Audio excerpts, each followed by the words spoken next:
Bonjour à tous. Vous êtes prêts pour cette nouvelle journée? Avec encore plus de révélations, des révélations extraordinaires qui nous viennent pour la plupart des États-Unis et du Canada, des témoignages exceptionnels. Et donc, je vais démarrer ma présentation en partant déjà d'une petite carte que quand j'étais à Noël avec Agnès, j'étais là à Noël, c'était notre deuxième visite sur ce site magnifique de Val-Soyo. Nous étions venus la première fois dès le 15 août, on n'avait pas chômé, dès le 15 août on était là et on est venu à Noël pour une deuxième visite. Et c'est là qu'on a vu le spectacle de Noël, c'était extraordinaire, ça nous a donné plein d'idées. Et en revenant, dans ma boîte aux lettres, j'ai découvert une carte. Cette carte, donc j'avais demandé, je vous ai parlé hier du dessin que j'ai offert à Jack Green pour ses 80 ans. Et bien en même temps que j'avais reçu le dessin que m'avait envoyé Léna, j'avais dans l'enveloppe cette petite carte. Et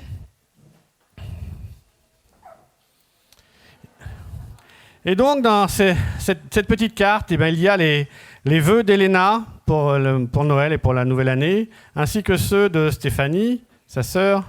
Mais à côté, il y a aussi, c'était un cadeau, mais le plus beau des cadeaux de Noël que je pouvais imaginer, parce que j'ai reçu les vœux de Thor Han.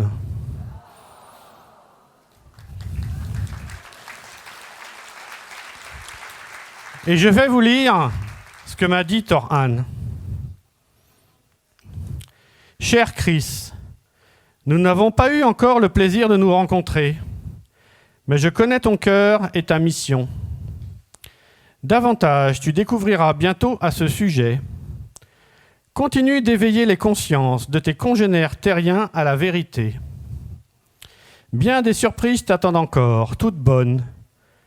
La vérité scientifique ouvre les chemins. Ceci est ta tâche, celle que tu as choisie. Je souhaite te dire, ceci n'est que le début.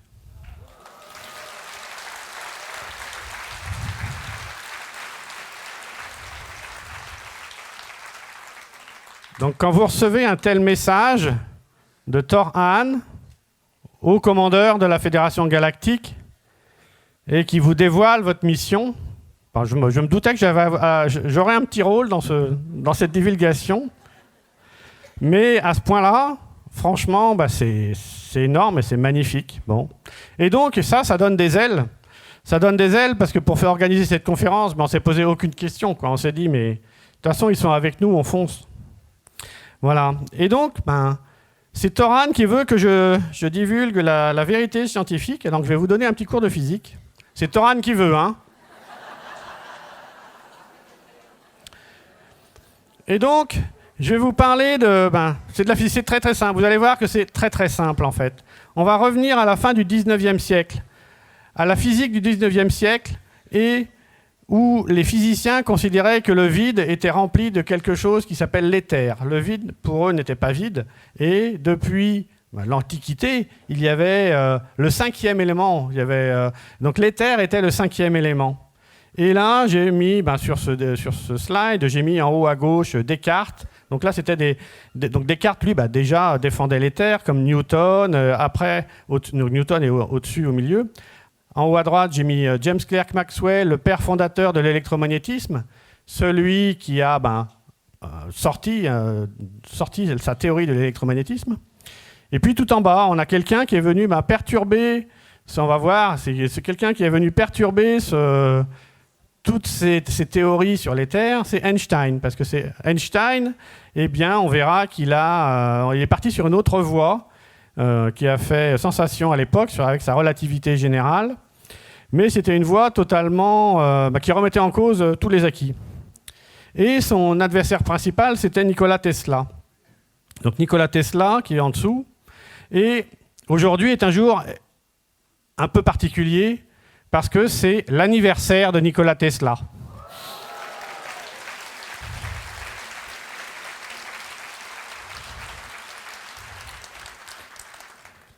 Donc c'est une synchronicité. On n'a pas fait exprès, on a eu l'anniversaire de Jean-Charles pour le deuxième jour de la première session. Et là, eh bien, le deuxième jour, pour cette session 2, eh bien, le final se déroule le jour anniversaire de Nikola Tesla. Et puis, j'ai fait figurer aussi un physicien moderne, Nassim Haramein, où mes idées sont très proches, on va voir, très proches de celles de Nassim Haramein. Et donc, ça ne va pas être la fête à Einstein aujourd'hui, hein. Je vous préviens. Ça va être un peu... non, c'est pas sa fête aujourd'hui. Et donc, en fait, toute la problématique, toute la compréhension de l'univers revient à cette question, c'est quoi le vide? Et on avait donc au XVIe siècle, au XVIIe siècle, on avait Descartes, Newton. Donc Descartes, lui, supposait que l'espace était rempli de quelque chose de subtil, l'éther, et que c'est ça qui faisait tourner les planètes sur leur orbite. Les planètes étaient entraînées dans des gigantesques tourbillons d'éther. Et c'est comme ça que lui voyait l'univers.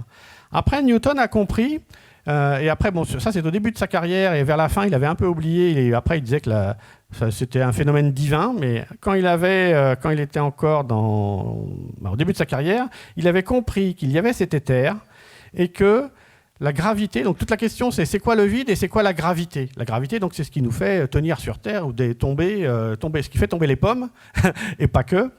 Et donc, Newton avait compris qu'il y avait une pression dans l'espace, une pression d'éther, et puis il y avait une pression aussi dans une planète, et la différence de pression crée du vent. C'est comme de la météo, vous avez une haute pression et une basse pression, entre les deux il y a du vent. Il avait compris que la gravité, c'était un vent d'éther. Et donc là, j'ai figuré 3 autres physiciens donc de la fin du 19e siècle, donc James Clerk Maxwell, Nikola Tesla, et un autre physicien qui est à la fois psychologue, beaucoup plus connu justement pour ses travaux sur la psychologie, parce qu'il est très connu, c'est Gustave Le Bon. Il est très connu pour son livre, il est connu plus surtout quand on cherche sur Wikipédia, pour son livre sur la psychologie des foules. Il avait aussi, c'était quelqu'un qui s'intéressait énormément à la physique, et c'était le début de la radioactivité. Il a fait énormément d'expériences de détection des rayons radioactifs, ou de la radioactivité. Et dans ce livre, donc là j'ai le livre de Gustave Le Bon qui a plus de 100 ans. Ce livre date de 1917. Ce livre a 107 ans. Et ce livre, la première édition de ce livre est sortie en 1905. Et dedans, toutes les idées que j'ai retrouvées sont dans ce livre. Ça veut dire que toute la physique était comprise déjà par Gustave Le Bon et Nikola Tesla dès la fin du 19e et début du 20e, et que cette physique a été après détournée sur le mauvais chemin. Et donc, tout ce qui manquait à Gustave Le Bon, c'était de mettre ça en équation moderne, je dirais, mais les principes fondamentaux, il avait compris en fait. Exactement ce que moi, j'ai découvert, et ça, je l'ai trouvé. J'ai trouvé ce livre il n'y a pas longtemps, je l'ai lu il y a 2 mois à peu près, une fois que j'avais fini de publier, moi, tous mes travaux. Et donc, est venu, à partir de 1905, un jeune physicien qui a tout remis en cause et qui a détourné la physique du droit chemin.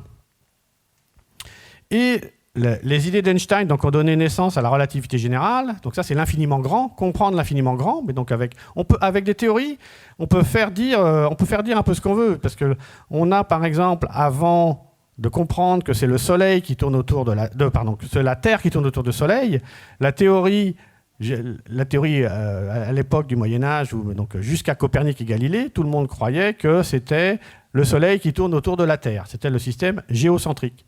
Et les autorités de l'époque disaient, ou les scientifiques de l'époque disaient, nos théories, nos équations marchent, on prédit les éclipses, notre modèle marche, donc le modèle est bon. Non, c'est pas parce qu'un modèle marche qu'il est bon. Et là, c'est pareil avec les théories d'Einstein. On a un modèle issu des théories d'Einstein qui arrive à prédire des choses, mais malheureusement, ce modèle est faux. Les hypothèses qui sont les points de départ de ce modèle sont totalement fausses et totalement inversées par rapport à la réalité. Donc, parce que Einstein disait, non, il n'y a pas d'éther, le vide est vide. Eh bien, ce qu'on va voir, c'est que le vide est plein. C'est toute la différence. Donc, le vide est plein d'éther.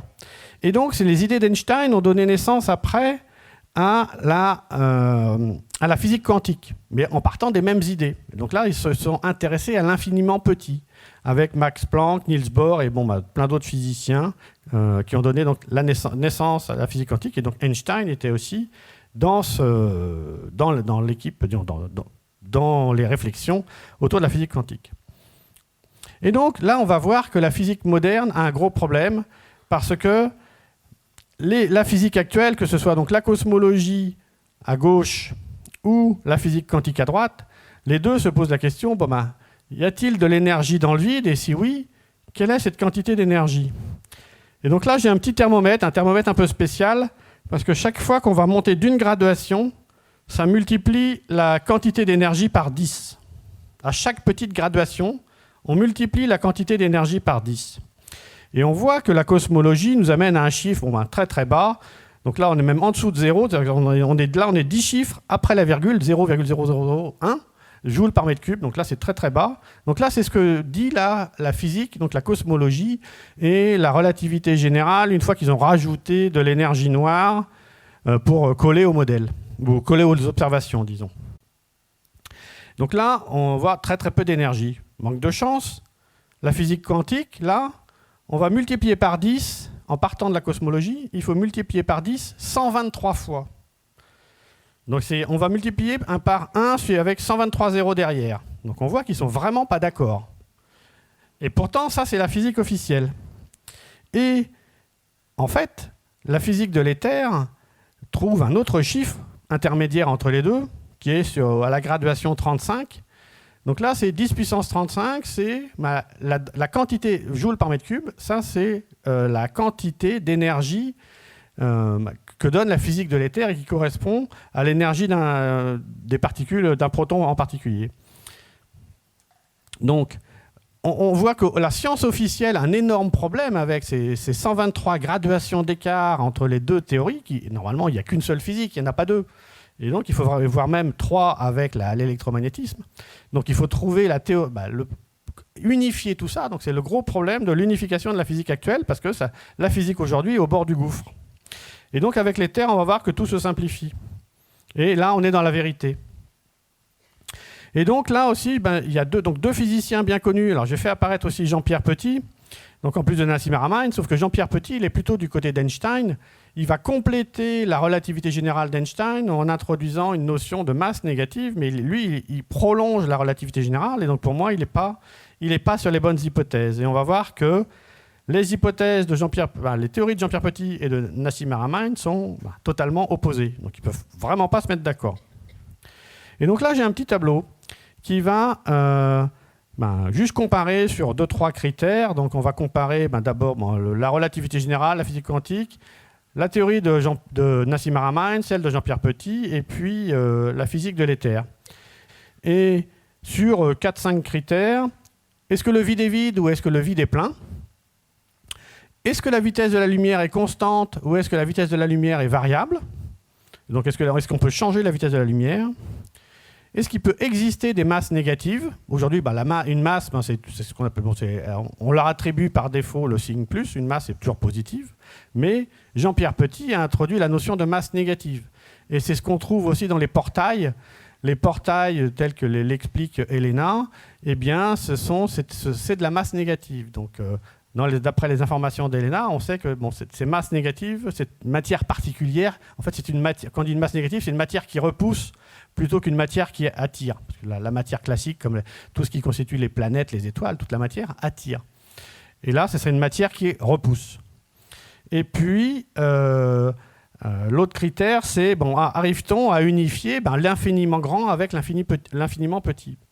Et donc, on voit la relativité générale et la physique quantique, eh bien, ne sont pas des théories unifiées, parce que justement, elles sont tellement... il y a un écart tellement grand entre les deux qu'on ne peut pas les unifier, c'est toute la problématique. Et la physique quantique était partie sur l'hypothèse que le vide est vide, et puis à partir de 1964, là ils se sont dit, non, finalement il y a quelque chose dedans, il y a des bosons de Higgs qui remplissent le vide, et c'est ça qui donne la masse. Mais bon, donc ils ont changé d'avis, la physique quantique, ils ont changé leurs hypothèses en cours de route. Et on voit donc qu'entre Nassim Haramein et Jean-Pierre Petit, ils sont d'accord sur rien. Vous voyez, ce qui est jaune et ce qui est bleu. Donc, ils sont d'accord sur rien. Donc ça ne va pas aider à les... Oui, ça va pas aider.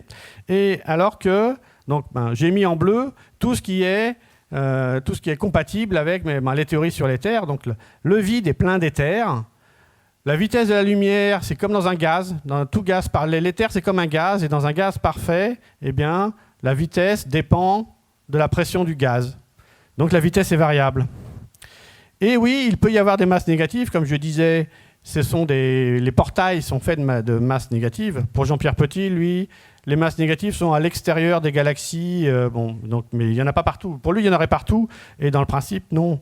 Dans les informations qu'on a d'Helena, des masses qui repoussent les masses négatives dans les portails ne sont que dans les portails.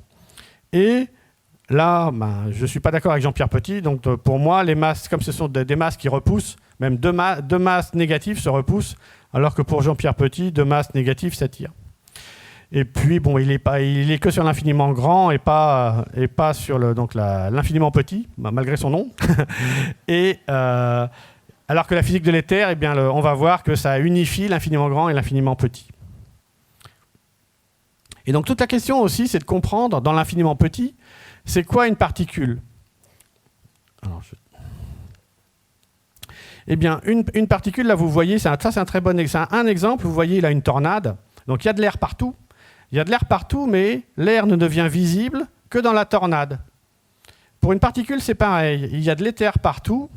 Et la particule, c'est une tornade d'éther, un vortex d'éther. Et c'est à ce moment-là qu'elle apparaît, parce qu'il y a cette vitesse. Donc à l'extérieur de la particule, on peut considérer que l'éther est au repos.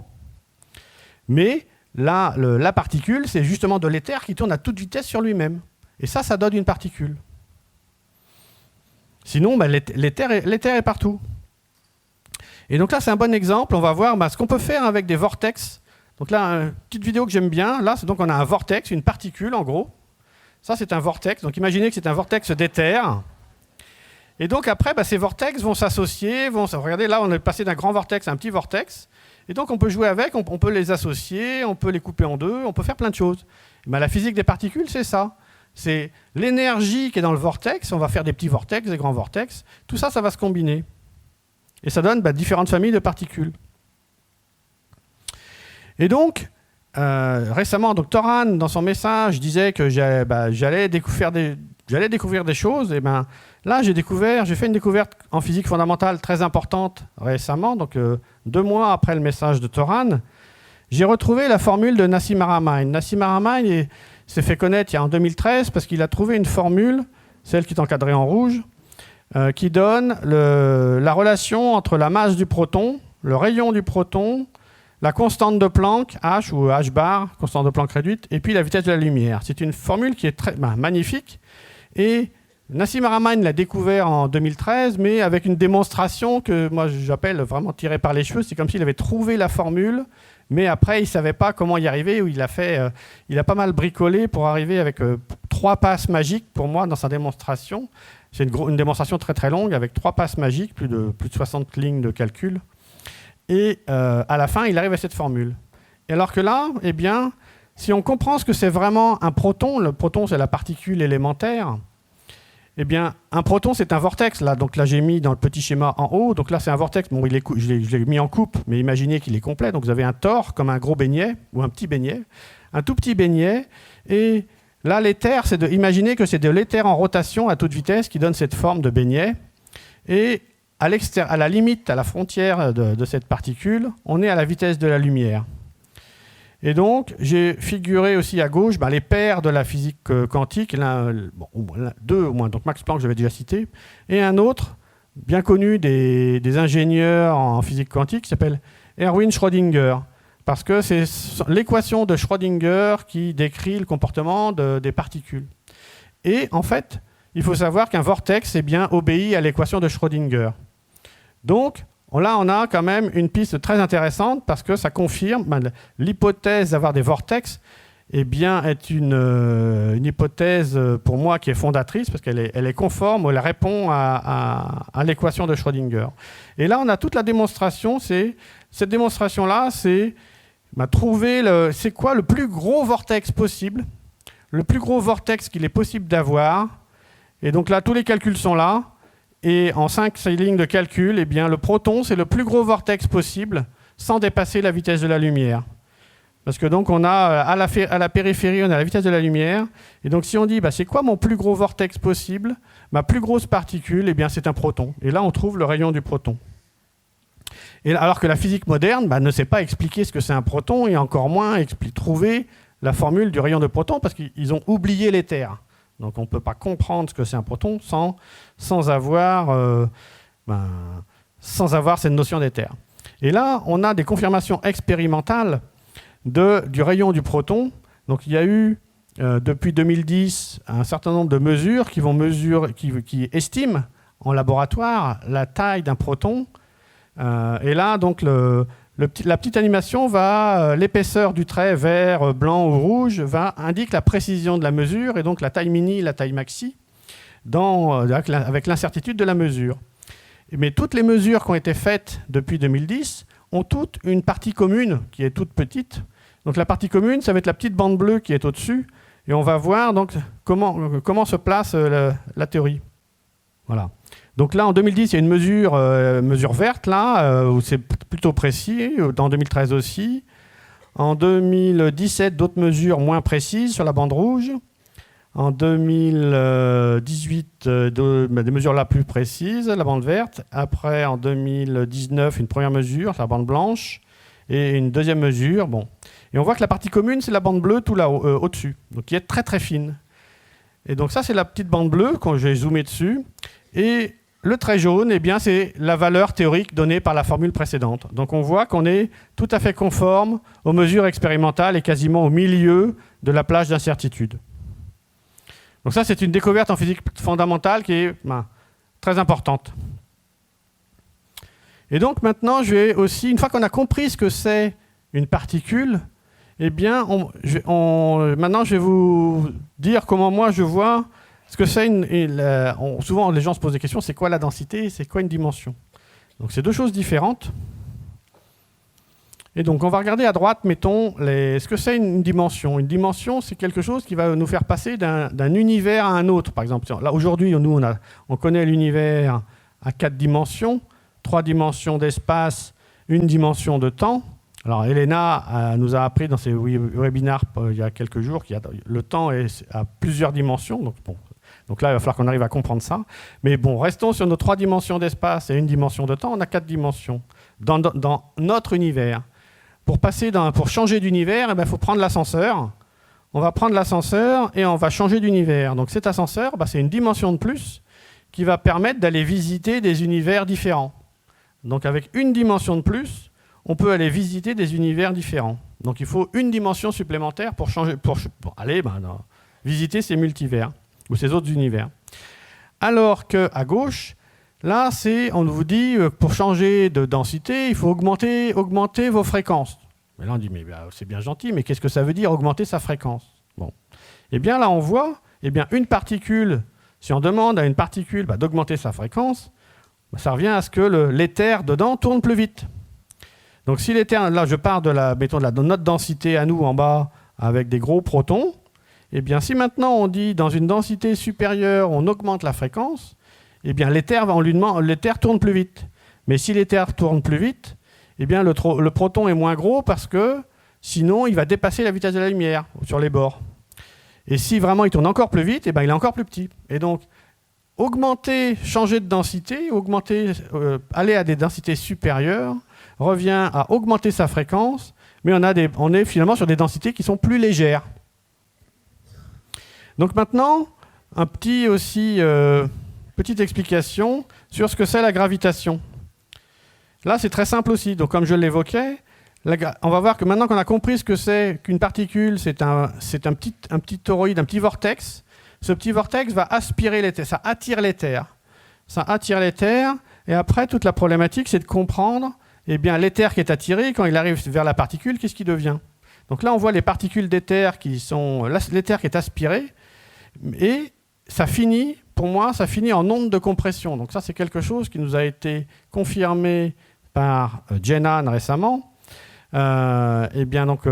Là, j'ai schématisé les ondes de compression par les sphères, là où en les coupant pour que vous voyez mieux. Mais donc ça schématise des ondes de compression. C'est comme des ondes sonores. Le son, c'est une onde de compression. Et bien là, c'est pareil. C'est comme des ondes sonores, mais dans l'éther. Et la gravité, c'est ce mouvement, c'est ce flux d'éther qui est aspiré et qui accélère pour converger dans une particule. Donc quand vous mettez toutes les particules d'une planète, du Soleil, de la Terre, eh bien, ça fait une grosse aspiration. Une planète ou une étoile, c'est un énorme aspirateur à éther. Et c'est ça, la gravité, vous êtes entraîné dans le flux, dans le vent d'éther. Et ça, eh bien, il y a une expérience. Donc ça, c'était le début de l'incompréhension de la physique. Les physiciens, à la fin du 19e siècle, étaient convaincus que l'éther existe. Et donc maintenant, ils voulaient faire des expériences pour détecter l'éther et montrer qu'il existe. Parce que c'était que des théories. Et il y a une expérience très très connue qui s'appelle l'expérience de Michelson et Morley en 1887, où ils disaient, OK, la Terre avance, les planètes avancent dans l'éther, mais l'éther est fixe. Donc ça, c'était leur hypothèse. Il y a cet éther qui est fixe et les planètes avancent dedans. Et du coup, si la Terre avance elle tourne autour du Soleil à 30 km par seconde, elle va rencontrer un vent d'éther. C'est comme quand vous roulez en vélo ou en voiture, les fenêtres ouvertes, même s'il n'y a pas de vent, vous ressentez un vent qui correspond à la vitesse du véhicule. Là, c'est pareil. Ils se sont dit, tiens, on va mesurer le vent d'éther qui est dû au déplacement de la Terre sur son orbite, avec le petit appareil qui est en dessous, qui s'appelle un interféromètre de Michelson. Et ce petit appareil permettait de mesurer une vitesse de la lumière différente entre la vitesse de la lumière mesurée dans le sens de la marche ou la vitesse de la lumière mesurée perpendiculairement au sens de la marche. Normalement, ils auraient dû trouver cette vitesse. Sauf qu'ils n'ont pas réussi à mesurer ces 30 km/s. Ils ont mesuré 5 km/s. Donc tout le monde considère que l'expérience a échoué. Et dans les années 1920, Dayton Miller, que j'ai mis sa photo en bas, Dayton Miller a repris l'expérience et il a compris qu'il fallait la faire plutôt en altitude et puis être bien isolé, bien dégagé pour faire une mesure précise. Et il a fait la mesure au Mont Palomar jusqu'en 1925-1926. Et au mois d'août 1925, il a atteint la vitesse maxi de 11,2 km/s. Donc ça, c'est vraiment cette expérience n'arrive pas à dépasser cette mesure de 11,2 km/s. Donc ça, c'est ce que donne l'expérience. Et j'ai démontré où le calcul est très simple et on trouve que c'est effectivement la vitesse du vent d'éther quand l'éther pénètre la Terre. Juste à la surface de l'éther, c'est la vitesse maximale qu'il atteint, c'est 11,2 km/s. Donc à la fois cette théorie de la gravitation et de l'éther, eh bien, elle est confirmée par l'expérience de Dayton Miller. Chose que personne n'a jamais pu expliquer jusqu'à présent. Et une fois qu'on a compris ça, on va comprendre aussi ce que c'est la masse. Et c'était, comme je le disais, c'était déjà expliqué là-dedans, dans le livre de 1905, ou au moins dans cette édition de 1917. Gustave Le Bon avait compris ce que c'était la masse. Et la physique moderne ne l'a compris qu'en 1964. Ils avaient oublié, de début du XXe jusqu'à 1964, le concept de masse avait été oublié. Et la masse, eh bien, c'est votre coefficient aérodynamique dans l'éther. Vous prenez une voiture, c'est un bon CX, donc on appelle ça c'est le CX. Une voiture, c'est un bon CX. Vous prenez un camion, c'est un mauvais CX. Et bien là, donc la masse, ça représente le pouvoir de pénétration dans le vide quand vous accélérez. Est-ce que ça frotte beaucoup sur le vide ou est-ce que ça frotte pas beaucoup sur le vide? C'est exactement ça, la masse. Et ça, c'est quelque chose qu'a compris Peter Higgs, d'où vient le nom de boson de Higgs en physique quantique. Lui, il a compris ça, mais en 1964. Donc on lui a donné le prix Nobel de physique en 1964, alors que c'est dans le livre de Gustave Le Bon. Et maintenant, une fois qu'on a toutes ces bases, on va comprendre comment ça vole un de ces engins à antigravité. Alors j'ai du mal à dire maintenant OVNI, parce que maintenant ils sont identifiés. Mais donc c'est très très simple en fait. Une fois qu'on a ces notions sur c'est quoi, il y a de l'éther, on a compris la gravité, on a compris la masse, et bien là, vous allez voir qu'en un seul slide, on comprend comment ça vole. Donc ce que va faire un OVNI, ou un engin à antigravité, il va vouloir ne pas être entraîné par le flux d'éther qui descend du ciel. Donc il descend et qui rentre dans la Terre en venant du ciel. Donc ça, c'est ce vent d'éther qui nous fait tomber, qui nous entraîne. Et bien pour faire ça, il va créer sa bulle, il va créer un vortex d'éther autour de lui. Il va créer ce vortex, il va créer ce tourbillon. Et c'est comme une tornade, il se crée sa petite tornade à lui. Et du coup, le flux qui descend ne peut pas pénétrer la tornade. Il est obligé de contourner la tornade créée par l'OVNI autour de lui. Et donc l'OVNI l'engin n'est plus entraîné vers le bas parce que le flux d'éther, le flux de gravité fait le tour. Donc là, il a réussi à s'isoler dans sa bulle. Il s'isole dans sa bulle et il flotte. Et là, il y a un deuxième effet qui est un double effet.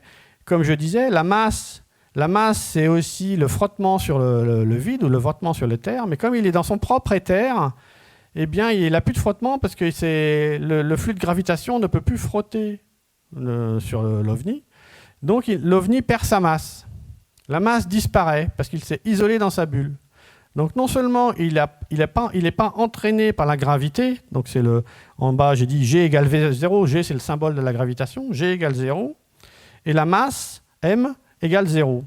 Donc, il a doublement annulé la gravitation, parce que le poids qui nous fait tomber, c'est la masse fois la gravitation. Donc, il a un double effet, c'est 0 fois 0. Donc là, il ne risque pas de tomber par terre. Il ne risque pas de tomber au sol. Et maintenant, il faut réussir à se propulser. Et ça, c'est ce qu'avait trouvé Nikola Tesla. Eh bien, pour se propulser, il va falloir envoyer des impulsions électriques très fortes sur le vide, donc sur la coque. La coque va être électrifiée en envoyant des impulsions, des millions de volts.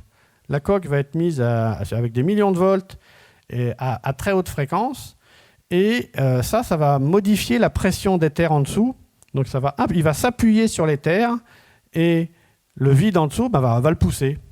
Donc il y a un principe de action-réaction. Du coup, en poussant sur le vide, eh bien, ça le fait monter.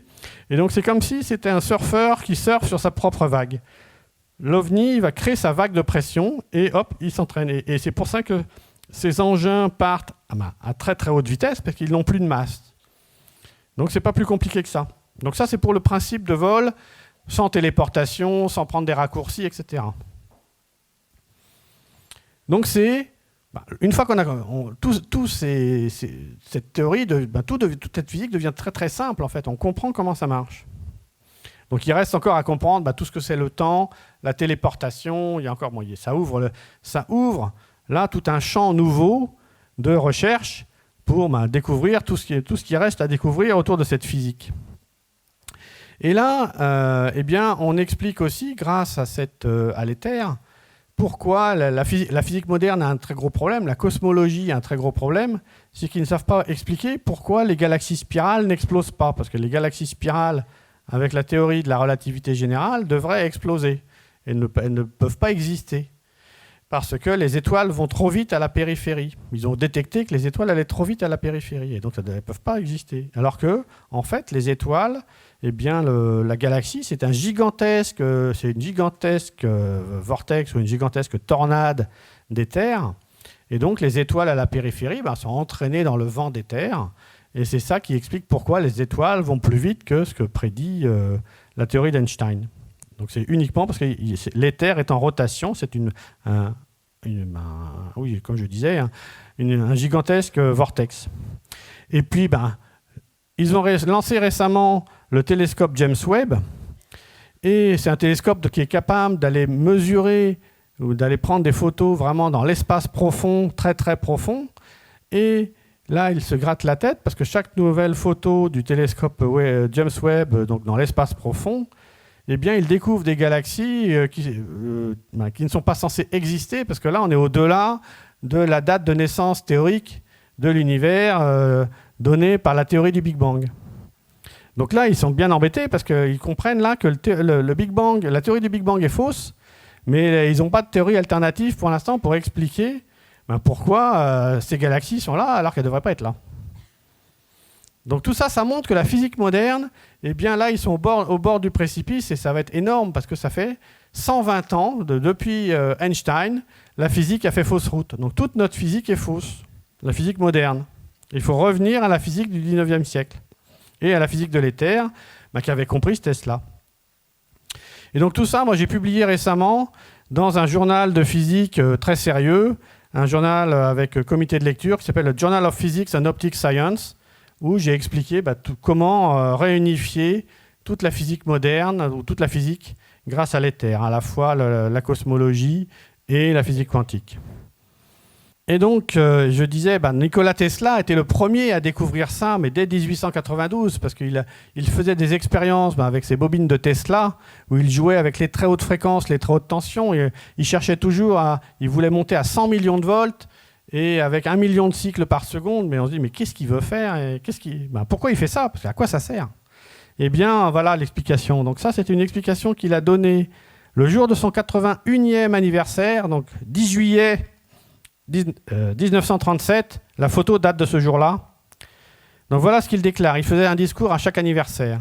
« Je suis revenu dans ce pays en 1892, désireux de me consacrer au sujet de prédilection de ma pensée, l'étude de l'univers. Au cours des 2 années de concentration intense qui ont suivi, j'ai eu la chance de faire 2 découvertes de grande portée. La première était une théorie dynamique de la gravité. C'est ce que je vous ai expliqué sur la gravité. Seule l'existence d'un champ de force peut rendre compte des déplacements des corps tels qu'observés. Et son hypothèse dispense de courbure de l'espace. Parce que ça, c'est toute la théorie. La courbure de l'espace, c'est toute la théorie d'Einstein qui dit qu'il n'y a pas de champ de force et c'est un espace courbe. Toute littérature sur ce sujet est futile et destinée à l'oubli. La relativité générale est destinée à l'oubli. Ainsi sont toutes les tentatives d'expliquer le fonctionnement de l'univers sans reconnaître l'existence de l'éther et l'indispensable fonction qu'il joue dans ce phénomène. Ma seconde découverte fut une vérité physique de la plus grande importance. Il n'y a pas d'énergie dans la matière autre que celle reçue de l'environnement. Donc pour moi, c'est la phrase la plus importante de Nikola Tesla, parce qu'il avait vraiment compris que toute l'énergie, quand on nous dit E égale mc2, on dit l'énergie vient de la matière, mais non, l'énergie ne vient pas de la matière. L'énergie, c'est du mouvement d'éther, c'est tout, c'est de l'éther en mouvement. C'est pas plus compliqué que ça. Et donc, il n'y a pas d'énergie dans la matière autre que celle reçue de l'environnement. Toute l'énergie vient de l'éther. Et donc ça va nous ouvrir la porte à une nouvelle physique. Il va falloir tout reconstruire en repartant des bonnes hypothèses. Et en particulier, les cristaux, on avait vu dans la présentation de Jean-Charles, quand il y avait le fœtus, il était dans une couveuse avec des cristaux partout. Les cristaux jouent un rôle primordial dans toute cette science extraterrestre et aussi interviennent dans l'interaction avec la conscience, parce que la conscience, ce sont des ondes dans l'éther, des ondes qui ont été oubliées, des ondes de compression. Comme je disais, la gravité, c'est aussi une onde de compression. Et la conscience, c'est pareil. C'est une onde de compression dans l'éther. Et là, je vais pouvoir donner la parole à Dan Willis. Donc Dan Willis, c'est un des témoins du Disclosure Project.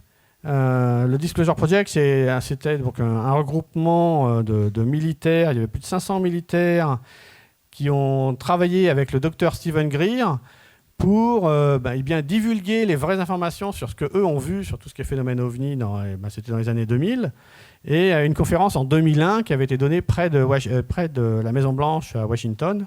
Et il y avait eu 21 témoins militaires, ou quasiment tous militaires, qui avaient participé à cette conférence de 2001, dont Dan Willis. C'était l'un des 21 témoins ce jour-là, parce que lui, il était opérateur radio habilité top secret dans l'US Navy, et une fois, il a eu à relayer un message comme quoi un bateau de l'armée avait vu, au large de l'Alaska, avait vu un engin sortir de l'eau et partir à 10 000 km/h dans l'espace. Et donc c'était un message top secret que lui devait relayer vers les autres, d'autres bases américaines. Et donc j'ai la chance de travailler avec Dan Willis sur ce qu'il va présenter et sur le générateur, donc un générateur d'une énergie qui était inconnue jusqu'à présent, qui n'est pas reconnue officiellement. Donc c'est une énergie qui est connue dans la culture orientale sous le nom de prana, chi, ki, orgone. Donc ça, c'est plus Wilhelm Reich qui avait découvert l'orgone. Tout ça, c'est pareil, c'est ce qu'eux appellent l'énergie du frill. Et grâce à Helena, qui est en contact avec Thoran, on a pu être en contact aussi avec le frère de Thoran, Jenan. Donc on a des échanges avec son frère, qui nous a donné les plans d'un générateur de frill. Donc là, c'est de la technologie extraterrestre, c'est inimaginable. Et donc, c'est la technologie Atlante, toutes ces races avancées utilisent ça couplé à des pyramides. Les pyramides sont des centrales d'énergie, des collecteurs d'énergie. Et donc, au sein d'une pyramide, il y a un énorme cristal. Et la pyramide, après, va servir de collecteur et de réémetteur de cette énergie. Ils n'utilisent pas l'électricité. L'électricité, c'est comme la bougie pour nous. Ils sont passés au frill. Et donc, j'ai l'immense honneur de pouvoir travailler avec Dan Willis et on envoie les questions-réponses à Helena. Donc vous avez 3 générateurs de frill qui sont exposés dans la vitrine à droite et qui permettent après de réénergiser l'eau que vous pouvez boire une fois passé dans le générateur. Donc c'est l'énergie de la vie, c'est l'énergie qui fait pousser les plantes, c'est l'énergie qui soigne, voilà. Et donc Dan Willis va vous présenter tout ça. Alors accrochez vos ceintures. Voilà. Merci beaucoup.